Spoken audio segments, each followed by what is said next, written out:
सुना ये जान तू बदल गईलू हो, हमरा के छोड़ कहाँ चल गईलू हो।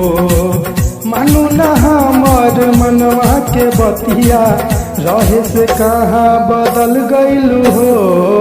सुना ये जान तू बदल गईलू हो, हमरा के छोड़ कहाँ चल गईलू हो।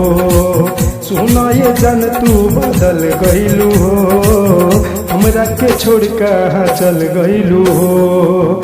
सुना हमार तू जे बतिया, यही से दिलवा में कर गईलू हो।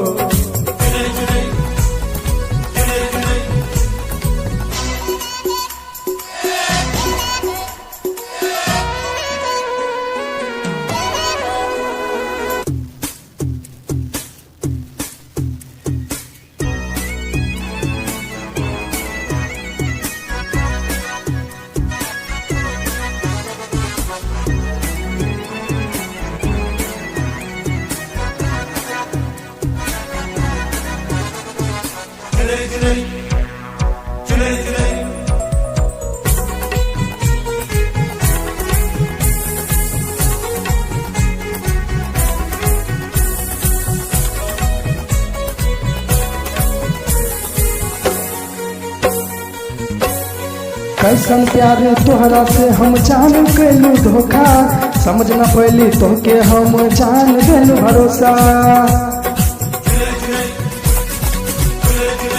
कैसन प्यार तोहरा से हम जान गइलू धोखा, समझ न पैली तोहके हम जान गइलू भरोसा। हमारे जिंदगी के उजड़लू सनम, प्यार में दिहलू तू काहे जखम। मानेलू हमार मनवा के बात, यही से कहतारू हमरा संघात। सुना ये जान तू बदल गईलू हो, हमरा के छोड़ कहाँ चल गईलू हो।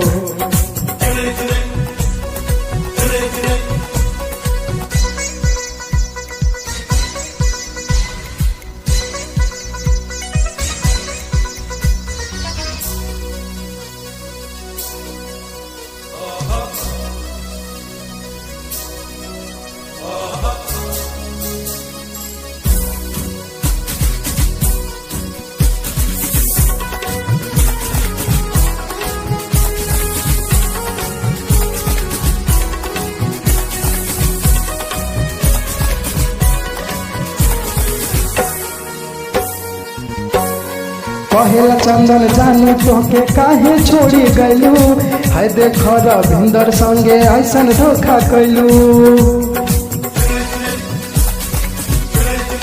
कहेला राजा तू जानू काहे छोड़ी गईलू, कुंदन के बतिया न काहे तू रे मनलू। सरवन के संग जिंदगी के उजड़लू, सरवन के संग तू नियत जे मोड़लू। खाइलू ना वो कर कसम तू, खाइलू जिंदगी वो करे हो बर्बाद। सुना ये जान कहाँ चल गईलू हो, हमरा के छोड़ के बदल गईलू हो। सुना ये जान कहाँ चल गईलू हो, हमरा के छोड़ के बदल गईलू हो। कैसन जवानी तोहर रहे, यही से जिंदगी कवर गईलू हो।